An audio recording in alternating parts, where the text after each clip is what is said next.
And with this film, I cap off Oscar season. I've now seen all 10 Best Picture nominees. I've seen every nominee in every above the line category. The only nominees I'm missing now are really sort of specialty nominees in international, documentary, animated, and shorts categories. The biggest exception right now on my list is Godzilla Minus One, which is nominated in visual effects. Of all the categories for a blind film critic to be missing, is my important discussion on visual effects.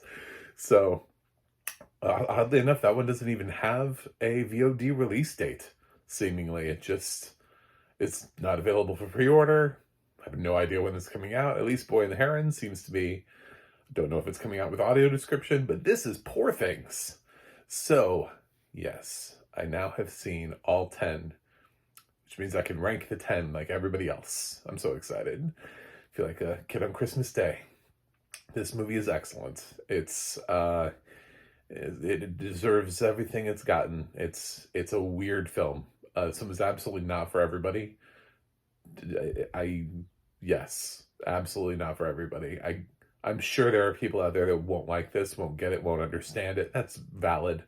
Yorgos has swung for not the fences, but it's like he's playing baseball and he turned around and hit the ball into the stands intentionally to see if he could knock someone out. And everybody's just shocked and surprised by it all. We're like, what just happened? Did he just reinvent baseball? It feels very like I don't know. It's the craft in this is just it's really just astounding. But in a year in which craft has been such a high thing, this has been just such a really wickedly great year for film.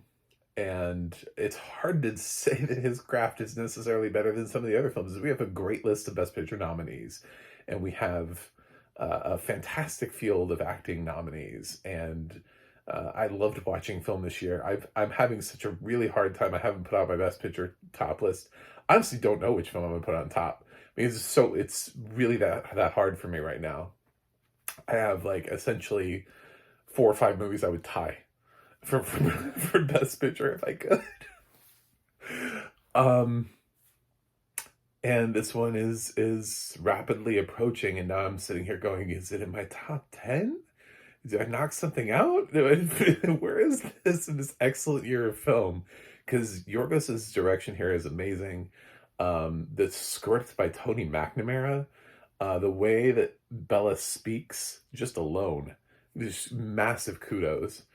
Um, this it has Emma Stone, Mark Ruffalo, Willem Dafoe as sort of the three people you've heard about, but beyond that, it has everybody from Christopher Abbott, Jared Carmichael, to Catherine Hunter, who I'm so glad to see her getting work because I thought she was fantastic in The Tragedy of Macbeth. I already did my supporting actress video. I mentioned that 2 years ago I gave Catherine Hunter Best Supporting Actress for me, my own awards for Tragedy of Macbeth. Because I thought she was tremendous in that and very underrecognized. Um, and Margaret Qualley is in this in a performance that is just getting really overlooked. It's a small performance, but she's doing a lot of what Emma Stone is doing, just like in brief form. And I wish more people would recognize Margaret Qualley a little bit more, and Rami Youssef.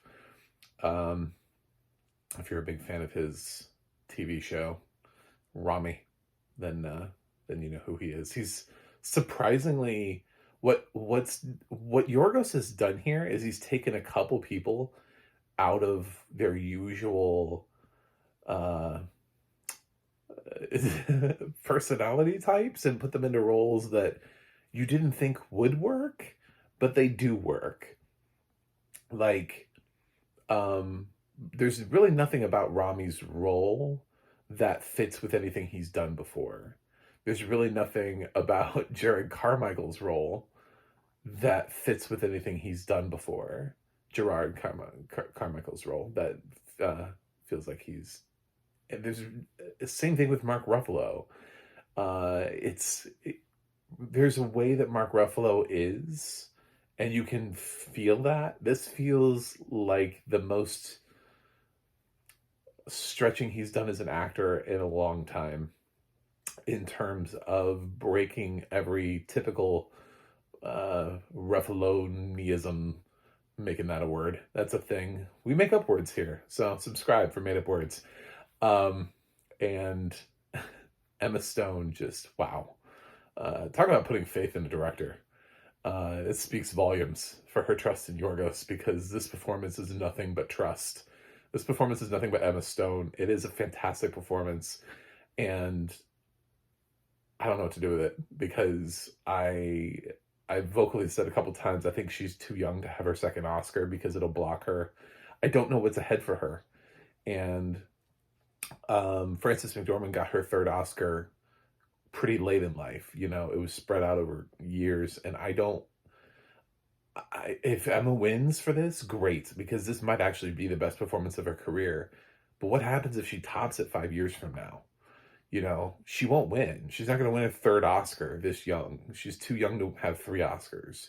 It's just not going to happen. So people are only going to be passionate about it just so many times, and it's easy to be passionate into the second Oscar nomination. But look at Tom Hanks. I mean, like, the guy's like one of the greatest actors of our generation. We gave him back-to-back wins with Philadelphia and Forrest Gump.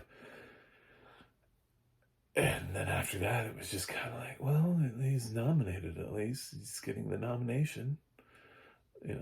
We can't get Scorsese a second win for director. It's really hard to increase your amount of wins. Frances, I think, honestly just benefited from COVID, from a weak year of COVID with her win for Nomadland. And just not it's not that her performance isn't great, it's just that her competition was lessened throughout award season. Emma has had to face some really strong competition, because Sandra Hüller's amazing, Annette Bening's amazing, Lily Gladstone is trapped in a film in which she should have more to do, and Carey Mulligan is really good in a performance that will make you realize that this is absolutely a performance that she should be nominated for, but shouldn't win, because she has done better. This would be a makeup win for her if she won for something else that she should have won for already. I'm hoping Carey also can win for something that you actually go, wow, that was Carey Mulligan's very best, or that was the best of the year, because I don't feel that on either end for her. Here, as Bella Baxter, Emma's just on like a different level. I had heard that, and I didn't quite. I was like, okay, nope, it is. It's actually on a different level. It's actually Emma reached a Super Saiyan. I don't know. I'm trying to use a reference. She has transcended. Yeah, it's insane. What she brings to Bella, it's more than when you hear the basic concept of, I think by now, especially where I'm reviewing Poor Things, I can safely say that I think people know that she plays sort of like a human child. There's sort of like a Frankenstein element to this movie, where she's an adult female with the brain of an infant, and like literally like an infant's brain was put inside of her. So, and it goes into the whole reason why I don't need to spoil everything. So she starts out, and yeah, it's like it's Emma Stone is playing like an infant, but as the film grows, so does she, and she discovers, and she's also not getting really like a traditional education. She's just kind of like seeing things around her, and so everything is very stunted. Her growth is very different than that of everyone around her. She seems to have her own opinions and thoughts, and it's she's always an oddity in her own world. And it's this performance that Emma has boldly created that is by far greater than anything she's ever done. like miles ahead of anything she's ever done. It makes La La Land look like just like whatever. I don't know. This might be one of the greatest performances of the last of since of the 2000s, like all the way up, like the millennia so far. when we're when we're looking at it, between now and 2100, which I won't make it to, but I think people will still be like, yeah, remember Emma Stone in Poor Things?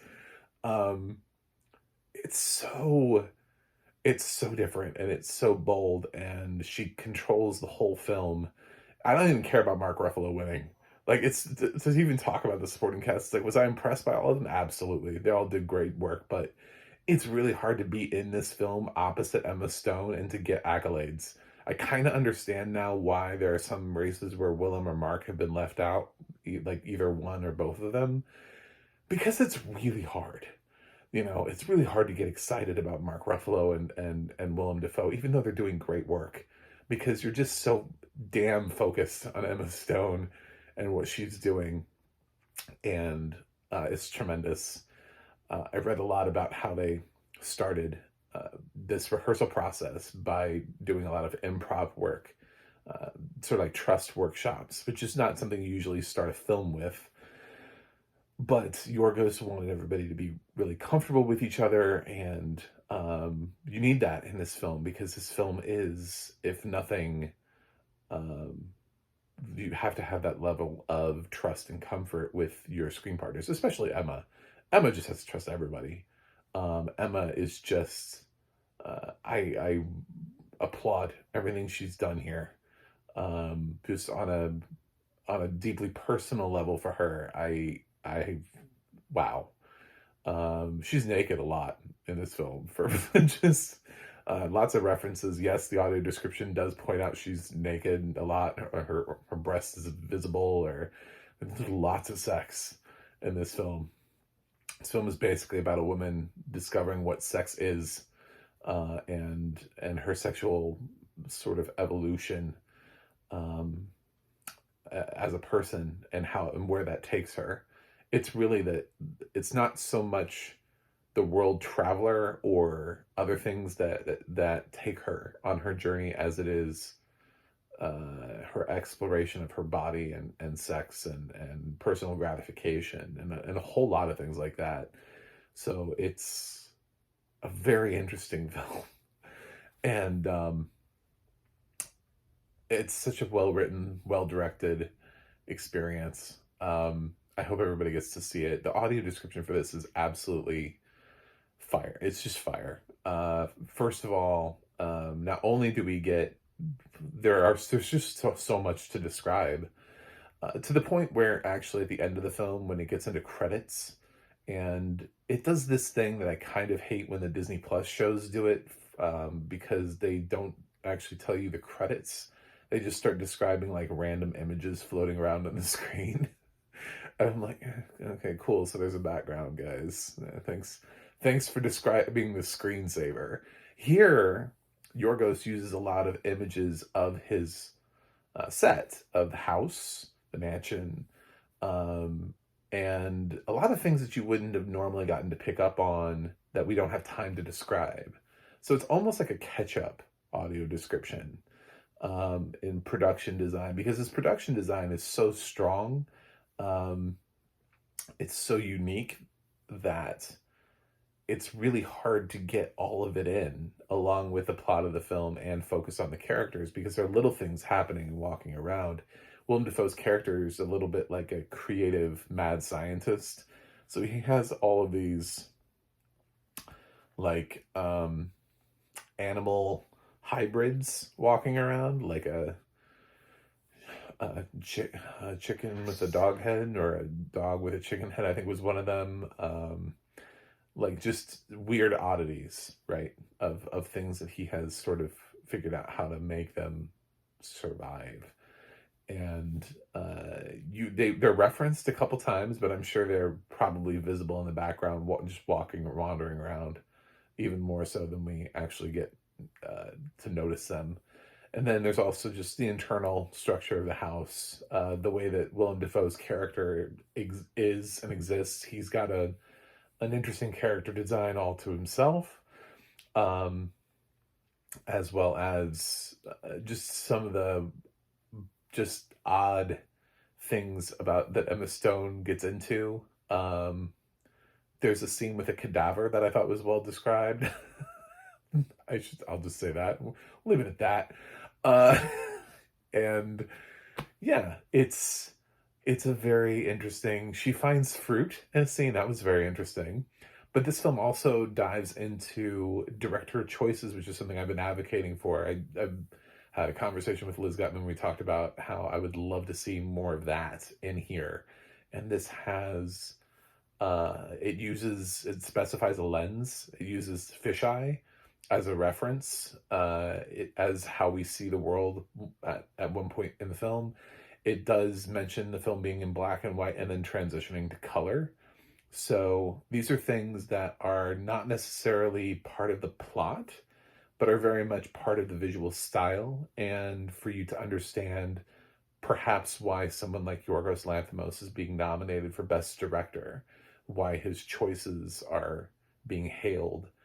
A lot of times there's such a huge focus on story, and we never get there are lots of really average audio descriptions out there, and I'm all about give me as much as humanly possible. I know some lament they feel like the audio description gives them too much, connects too many emotions to reasonings, like she frowns because of this, or whatever. It's just like you have no idea as somebody who used to be able to see, who can now not see, you have no idea all of the things that you're missing. Please take as much of it as humanly possible. Take the as much audio description as you can get that isn't trampling dialogue, and try to get yourself as engulfed in the movie as you can. And Poor Things does that. Poor Things has excellent audio description, probably one of the best audio description tracks of the year. Very bold. It has to say and do a lot of things because Bella's just saying and doing a lot of things. She is. I would do it. Don't watch this with your parents unless you just have a really open relationship with your parents. If you're like, Dad, I masturbated today, and he's like, great, son, good for you, then this is your film. If it's not, if you don't have that kind of rapport, I wouldn't watch this with my parents. I would be so uncomfortable. So, yeah, this is fantastic. Very adult. Please don't let kids watch this. Um, and yeah, it's I have all the love and the praise in the world for Poor Things. And now I have a really tough decision with my top 10 of the year because I've seen Poor Things. So it's a nice thing to have to deal with, though, is to have so many good films that you're like, I don't know what to do. But yeah, thanks for capping off my award season, Poor Things. And I don't want to say this is Yorgos's best because I haven't seen all of his work. And he doesn't really even have that deep of a bench. Like, this isn't like somebody who has like 20 films under his belt. So I feel like I do need to see things like Dogtooth in order to really say he just doesn't have that many films. So what am I saying here if I were to say, I think it's better than The Lobster. Does that help? So, but I haven't seen like Killing of a Sacred Deer or Dogtooth. So it is what it is. Anyway, check out Poor Things. I'm giving Poor Things an A. Absolutely fantastic. Everything. Everything. Everything. I don't really have a qualm about this. I love the score. I didn't even say that. The score for this film is just, I think it's my favorite score of the year. I did have Saltburn listed as my best original score. I love the score to Saltburn, and was really sad when that did not get an Oscar nomination. But I would be totally happy with Poor Things winning. Poor Things has one of the most interesting scores I think I've heard easily in the last 10 years. And it sounds exactly, like, I'm gonna hear it, and I'm always gonna know it's Poor Things. Like, it's unquestionably Poor Things. It's I think it's easily my like, it just rocketed past everything else because everything else just kinda feels like a normal this feels like a very, atonal, atypical film score, and it's fantastic. Like, it's so weird. The film is so weird. Everything about this film's experience shouldn't work, but it does.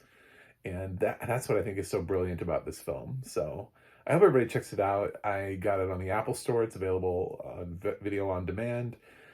So at least in the iTunes Store, it has audio description. I don't know where you get your films. Amazon, Vudu, Google Play, wherever. Check it and see if it has audio description on your platform. But at least one place has it. So you can at least get it from the Apple Store. Anyway, that's it. Thanks for clicking that subscribe button like I asked you to a while ago. Remember when I said I'd make up words? I also have a website, MacTheMovieGuy.com. You can follow me on X, Twitter, Instagram, MacTheMovieGuy. You can go to the audio description project, adp.acb.org. It'll let you know what has audio description, where you can watch it. And you can go to the adna.org. That's the adna.org. It'll let you know who's narrating your favorite films and television series. That's it for me today. I will watch something else and see you on the other side.